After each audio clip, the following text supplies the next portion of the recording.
তো hello and welcome back. তো আজকের আমরা নিয়ে এসেছি এপিসোড 3 অফ ক্লাসিক মুভি রিভিজিটের জন্য। আমি আগেই বলে দিই, আমি ডিসাইড করেছি এই সিরিজটাকে 10টা এপিসোডের করব এবং তারপর কিরকম রেসপন্স হয় সেই অনুযায়ী আমি ডিসাইড করব পরে কন্টিনিউ হ্যাঁ, ওই করব নিয়েই কি তো আমার করব না। সাথে তো যাই হোক, আজকে যে ক্লাসিক্যাল সিনেমা নিয়ে আমরা কথা বলবো সেটা হচ্ছে দেয়া নেয়া। দেখুন, এখন রমকম ড্রাইভারই বাংলায় খুব একটা ভালো হয় না, না ওয়েব স্পেসে হয়, না সিনেমায় হয়, কোথাওই হয় না। তো এই রমকমটা কেন ক্লাসিক এবং এটা আমার খুবই প্রিয় একটা সিনেমা, কারণ বলছি আমি।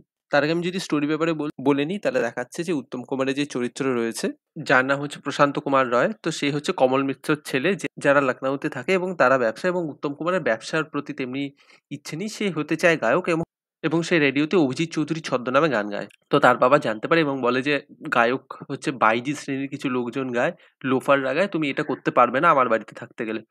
বাড়ি থেকে চলে যায়, কলকাতায় চলে আসে এবং তারপর এখানে গান গাওয়া শুরু করে কলকাতার রেডিও স্টেশনে, এবং তারপর ওর বাবা ওকে খোঁজার চেষ্টা করে। ইন দ্য মিন টাইম ও অন্য জায়গায় তনুজার বাড়িতে চাকরি নেয় ড্রাইভারের, এবং তারপর কি হয় না হয়, comedy of errors cum romcom নিয়ে এই পুরো সিনেমাটা। বাকিটা দেখতে হলে আপনারা ইউটিউবে ফ্রিতে দেখতে পেয়ে যাবেন, বা আপনার কাছে যদি জি5 এর সাবস্ক্রিপশন থাকে তাহলে আপনারা জি5 এর প্ল্যাটফর্মে দেখতে পারেন। আমি রেকমেন্ড করবো আপনারা ইউটিউবে দেখুন, ফুল ভার্সনটা পাবেন 2 ঘন্টারটা। তো সিনেমাটাকে আমি কেন নিয়েছি, দেখুন রমকম আমি আগেই বললাম বাংলার ওয়েব স্পেসে এখন হয় না এবং বাংলা সিনেমাতেও ভালোভাবে পুল অফ করতে পারে না। দেখুন, আগে আমি যে দুটো সিনেমা নিয়ে কথা বলেছি সেইগুলো ছিল out and out action cinema, social drama নিয়ে। এটা হচ্ছে রমকম, এবং আমি কেন এটাকে তুলে এনেছি এই এপিসোডে। মানে 1963-64 সিনেমা হওয়া সত্ত্বেও কোথাও আপনাকে বোর করবেন না, not at a single junction. প্রচন্ড ফাস্ট পেসড এবং কনস্ট্যান্টলি কিছু না কিছু হতে থাকছে স্ক্রিনের উপর। এবং রমকম কখন কাজ করে, যখন লিড পেয়ারের কেমিস্ট্রি কাজ করে। আপনার কমেডি ভালো হতে হবে, আপনার গান ভালো হতে হবে, এবং আপনার যেখানে যেখানে ড্রামা থাকবে, ভালো অভিনেতা থাকবে সেই ড্রামা সিনের জন্য, এবং সেটাও পুল অফ হতে হবে এবং সেটাও জাস্টিফাইড হতে হবে যে কেন এই জাংশনে এসে ড্রামাটা হচ্ছে, এবং সিনেমাটা আপনাকে কোথাও বোর করবে না। এবং এই সিনেমাটা আপনি ভাবুন, 65 সালের বই, 1965 সালের, তবু কি ফাস্ট পেস্ট। আমি আরেকটা জিনিস বলতে চাই যে সবাই বলে না বাংলা সিনেমার স্কেল কমে যাচ্ছে, এই ওই সেই, এটাও দেখুন কিন্তু মোস্টলি ইনডোরেই শুট হচ্ছে।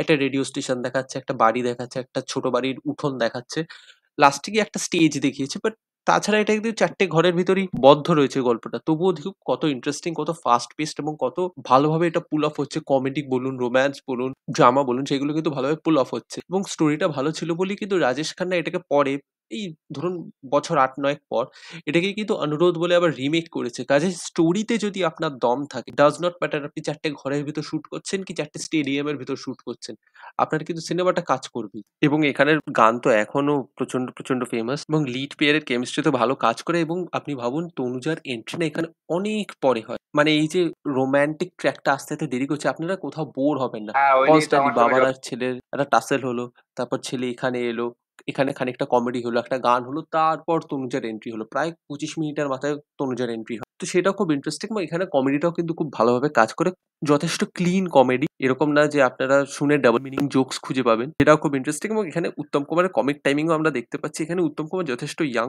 এবং কমিক টাইমিংটা আমরা দেখছি যথেষ্ট ভালো। সে একটা সিন রয়েছে যে বলছে যে তোমার বাড়িতে কে কে আছে, বলে ট্যাপাটিপি, তো ওখানটাও আপনার জেনুইনলি হাসি পাবে। এবং এখানে মায়ের ইমোশনটাও যথেষ্ট ভালোভাবে কাজ করে ছায়াদেবীর সাথে।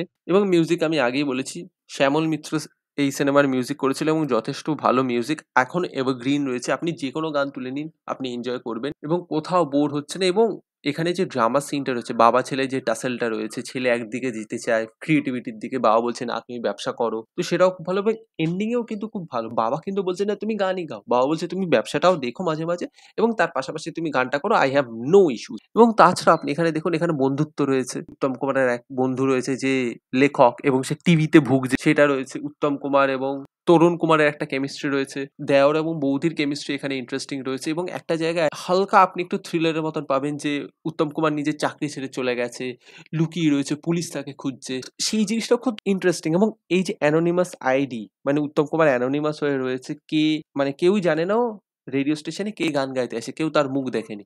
তো সেই জিনিসটাও খুব ভালো। এবং তনুজার উত্তম কুমারের যে প্রেমটা হচ্ছে সেটা কিন্তু ইনোসেন্টলি দেখাচ্ছে, যে ইনোসেন্সের সাথে তনুজা উত্তম কুমারকে খুঁজে বেড়াচ্ছে, এবং হলনের সাথেও তার ছোট ছোট কিছু কেমিস্ট্রি হচ্ছে। তো এইগুলো কিন্তু খুব ইন্টারেস্টিং। এবং পাহাড়ি শ্যালনালও রয়েছে, সেটাও খুব ভালো, এবং সে কমিক রিলিফও হিসেবেও আসে, এবং সে তার সিনগুলো স্টোরিটাকেও ড্রাইভ করে নিয়ে যায়। আমি সেই জন্যই বলছি এখন এরকম ফাস্ট পেসড কমিক, ভালো মিউজিক ওয়ালা সিনেমা না আজকাল হয় না। পুল অফ করতে পারছে না আমাদের ইন্ডাস্ট্রি। তো তখন কত পুরনো আপনি ভাবুন, তখন এটা পুল অফ করতে পেরেছে। তো আমি হাইলি রেকমেন্ড করব, প্রচুর লোক এটা দেখে ড্রাইভারিও নিয়েছে। আর ওই নিয়ে তো আপনারা আমার যদি সঙ্গে না দেখে থাকেন, আমি রেকমেন্ড করব কোনো ওটিটি সাবস্ক্রিপশন নেবেন না। আপনি যান YouTube এ এবং এটা এনজয় করুন। তো এই ছিল এপিসোড নাম্বার 3। দেখা হবে এপিসোড নাম্বার 4 এ।